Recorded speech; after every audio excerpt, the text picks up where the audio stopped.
Hello and welcome to this session, Learning Outcome LO2, Understand Key Studies in Psychology. Today we will learn how classic psychological studies have shaped our understanding of human behavior. This session explores landmark research that has influenced our knowledge of thinking, social influence, and behavior. You will see how these key studies provide essential evidence that supports psychological theories in real-world contexts. Freud's study of little Hans is pivotal for the psychodynamic approach. Hans was a young boy with a horse phobia, interpreted by Freud as unconscious conflicts tied to the Oedipus complex. The horse symbolized Hans's father, with the fear reflecting unresolved parental feelings. This case illustrates Freud's use of case studies to explore unconscious processes. It highlights the impact of early childhood experiences on later behavior. Piaget's experiments explored children's thinking at different ages. His conservation task showed children 2 identical beakers of water, then poured one into a taller glass. Younger children often thought the taller glass had more water, despite no change in quantity. This supports Piaget's theory that cognitive development occurs in stages. It emphasizes that children's thinking evolves, not merely with age, but through developmental stages. Bandura's research is foundational for the learning approach. Children observed an adult acting aggressively towards a Bobo doll. Later, they imitated this aggression when given the same doll. The study showed that behavior can be learned through observation, not just direct reinforcement. This evidence formed Bandura's social learning theory, explaining imitation and media's influence on behavior. Freud's analysis of little Hans supported his psychodynamic theory. Hans, a 5-year-old, developed a fear of horses, which Freud linked to the Oedipus complex. Freud interpreted this fear as a displacement of deeper emotional struggles. He identified defense mechanisms like repression at play. This study highlights Freud's method of linking behavior to unconscious motives and childhood experiences. Piaget's conservation experiment tested children's understanding of quantity. Children saw 2 equal beakers of liquid, then one poured into a taller glass. Younger children thought the taller glass had more, focusing on appearance over logic.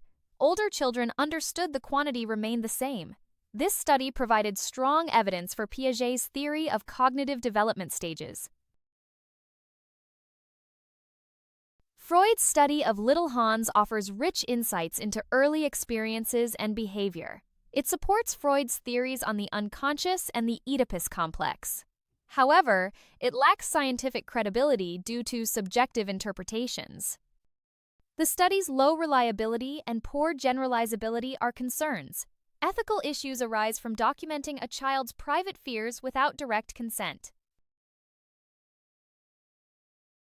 Piaget's conservation study impacted education by showing children's thinking differs by age. His systematic method allowed for repeatable experiments. However, later researchers questioned its validity, suggesting tasks confused children. Cultural bias limits generalizability, and Piaget may have underestimated abilities.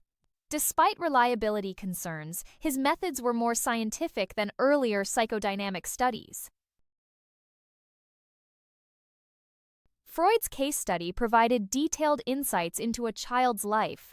It helped understand how early experiences influence behavior and anxiety. The study supported Freud's theories on the unconscious and childhood development.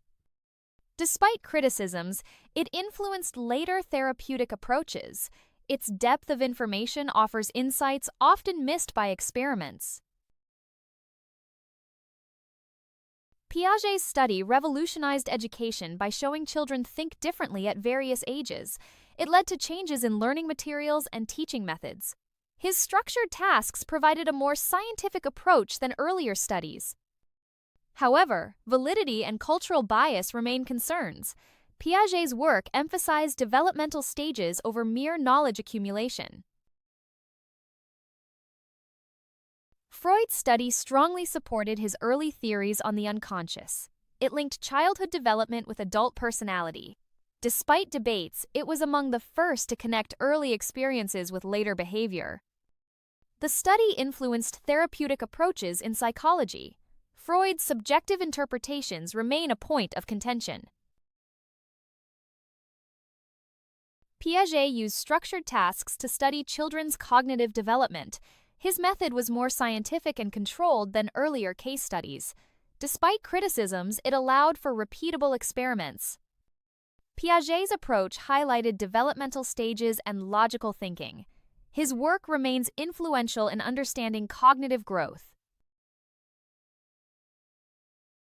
Freud's study raised ethical issues by documenting a child's private fears.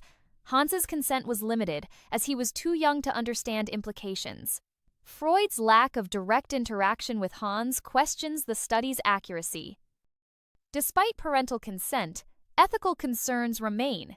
The study highlights challenges in balancing research with participant rights. Piaget's findings were based on a small group of Swiss children.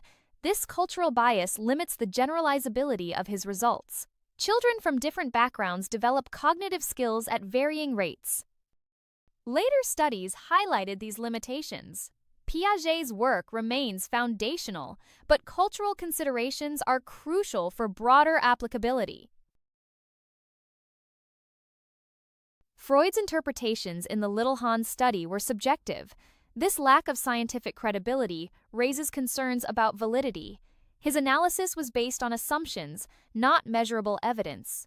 The study's findings cannot be independently verified. Freud's pre-existing beliefs may have influenced his interpretations. Piaget may have underestimated children's abilities in his conservation tasks. Later studies showed younger children could sometimes demonstrate conservation. Adjusted tasks revealed more advanced reasoning in younger children. This suggests cognitive development is not as rigidly staged as Piaget proposed. His work remains influential, highlighting the complexity of cognitive growth. Freud's study of Little Hans cannot be replicated in a controlled way. It was a unique case based on letters and conversations. Without replication, it's unclear if similar results would occur again. This low reliability limits the study's scientific impact. Freud's methods highlight the challenges of case study research. Piaget's methods were more replicable than Freud's, but concerns remain. Many replications found slightly different results. Children often performed better with clearer instructions. This raises questions about the reliability of Piaget's findings. Despite this, his work provided a foundation for understanding cognitive development. Freud's study involved one child from a specific background. This limits the generalizability of his findings. A single case cannot represent all children. The results should not be applied to wider populations. Freud's work highlights the challenges of drawing broad conclusions from case studies. This is the title for this scene. This is bullet point 1. This is bullet point 2. This is bullet point 3. This is bullet point 4. In conclusion, the classic studies reviewed offer valuable insights into how early experiences and developmental processes influence later behavior and cognition. Collectively, they enhance our understanding of fundamental psychological theories and highlight their relevance to real-world contexts, particularly in explaining how individuals learn, adapt, and develop throughout the lifespan. For any queries, please reach out via WhatsApp on 07484361688 and one of our team members will assist you. We look forward to seeing you at the next session.